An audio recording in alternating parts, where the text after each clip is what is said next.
Have you ever noticed how, when it comes to dieting and fat loss, there's two types of people? You've got the people that can seemingly turn on and off the fat loss switch like automatically so that they can go from a bulk to a cutting phase. And within 12 weeks, they look absolutely beach ready, shredded, jacked, no hiccups whatsoever. You've been following them like on their Instagram or whatever the entire time. And then you have this other population of people that seems like, they'll do really well for 2 or 3 weeks. And all of a sudden, they just kind of stop getting results. They track everything. They say they track everything. They're eating in a caloric deficit, but certain things aren't working for them, right? And, it's always under this assumption that a diet is going to go exactly as planned. Because whenever we plan diets, usually what happens is we have a best case scenario in mind, and we don't ever plan for when things just kind of get chaotic in life. And so all it takes is 1 to 2 days on the weekend to completely throw off your diet. And most of the time people, when they screw up, is it's those 1 to 2 weekends or 1 to 2 days where, an unexpected night out with family happens or friends. The boys want to go grab some brewskis and you like to have a social life. A lot of your social circle isn't super like fitness obsessed, and that's okay. You still appreciate them. They serve a purpose in your life. You serve a purpose in theirs. And, like your values don't always have to align. So it's not a bad thing to have these things and to have these types of weekends with people. But where things usually go wrong in terms of fat loss is, it usually snowballs. But what I would argue even worse about it snowballing, which is noticeable, is when you stagnate, because it's not super clear of what's going on. And a lot of times you need a couple of strategies to put in place. And most successful dieters always have strategies in place for whenever things go out of whack. So that's what we're going to talk about in this video. So let's go to the whiteboard. So here we have Bernard. If I can just actually use the pen here. So this is Bernard. And Bernard has just finished a pretty aggressive bulk. He's ready to shed some body fat, show some of the muscle that he's built. So his strategy is just using a 500 calorie deficit every single day over the course of 12 weeks. So Bernard's maintenance calories are at 2,500 calories. Therefore, he's going to have to only eat 2,000 calories a day to hit his goal of 1 pound per week. Now, why is 1 pound per week factored into here? Because 3,500 calories is roughly 1 pound. If I can draw, okay, 1 pound of body fat, if I can write, Jesus. So Bernard, Monday through Friday, absolutely crushes it.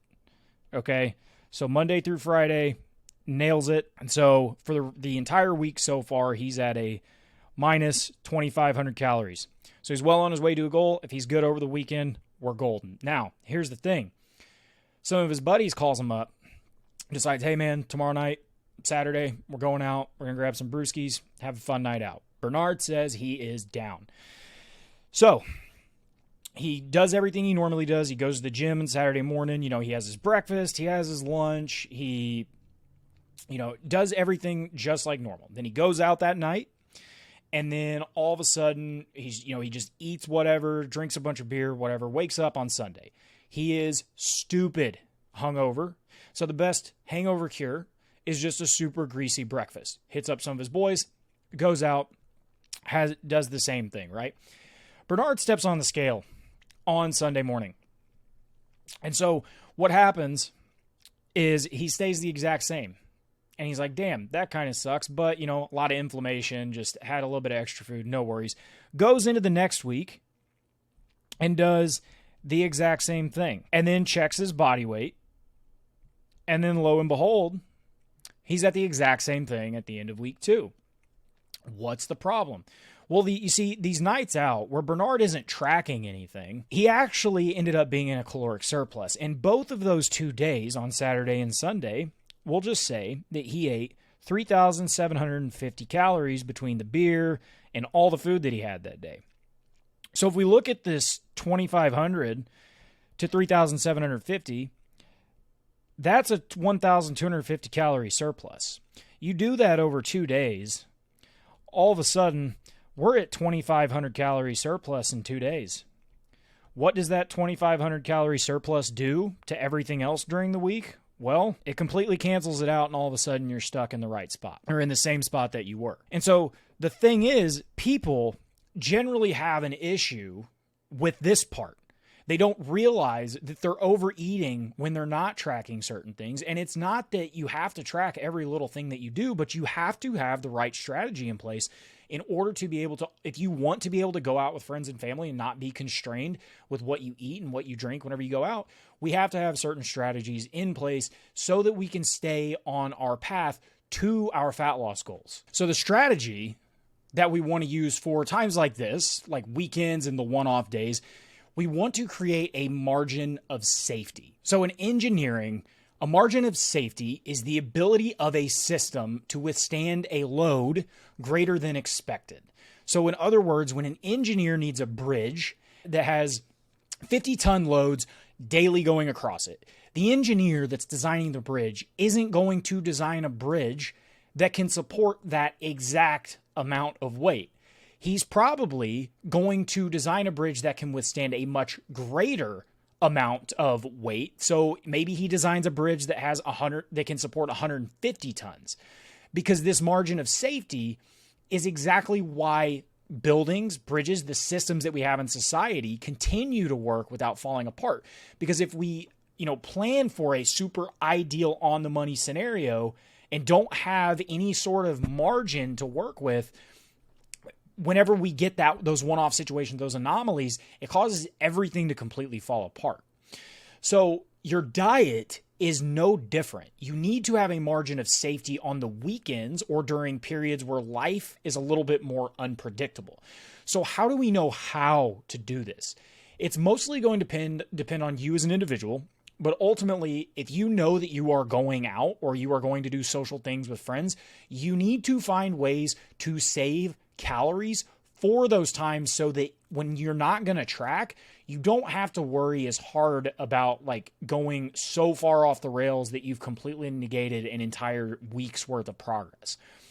So there's many different ways you can do this, but the way that I choose to do it and what I've recommended for other people is, if you know you're going out on Saturday evening or Saturday afternoon or whatever, only consume protein throughout the day. 1, protein tends to be the most satiating, so you're going to feel the most full. 2, it's more than likely the most neglected macronutrient when people go out and drink at bars and stuff. If you think about it, it's all fat and carbs, very little protein. And so what this does is, if you only eat protein, and say you hit your entire daily protein amount, let's say in the case of Bernard, he's trying to eat 200 grams of protein a day. Well, that's only 800 calories that he consumes. So he can go out, and if he eats that same 1,250 calories, he's going to be pretty much still in a 450 calorie deficit. So if you just think about it like that, in the sense of how can I create the most wiggle room so I can go out and just have a blast tonight and not worry about it and still stay on track to my goals, you have to create a margin of safety in your calories. Think of it kind of like budgeting and money. You only have so much to spend if you want to stay on track. So you have to be able to spend it and strategize and spend that accordingly based on what you know is coming up, or in this case, having an emergency fund on your calories so that you continue to progress. And even if you do go way over, let's say you eat 2,000 calories that night, but you've only had, 800 calories prior in the day. Yes, you went over by 300 calories. But here's the thing, if you do that 2 days in a row, you're only in a 600 calorie surplus. You're still making progress. You haven't completely wiped out the entire week. And that's what this entire strategy is about. It's about risk mitigation. Do you have a plan for when things do not go smoothly? Because most people aren't going to live that super all fitness lifestyle. I don't think everybody should. People still want to have lives, and they still want to be able to go out, go to a bar, go to a restaurant, and have whatever they want without having to constrict themselves, and without family having to ask you, oh, well, why are you eating a salad instead of the pasta? Whatever it might be. So hopefully this helped. Have a risk mitigation strategy when you're going out. Have a margin of safety. Have calories saved over. And it doesn't have to be all protein. You can just have a set limit on the amount that you're going to eat throughout the day. Sometimes what I do, if I don't want to only eat protein, I will basically fast until about 1 or 2 in the afternoon, and then I'll have one meal, and then I still have the entire evening left to eat, drink, whatever I want. So, hope this helped. If it did, leave a comment. But other than that, until next time, peace.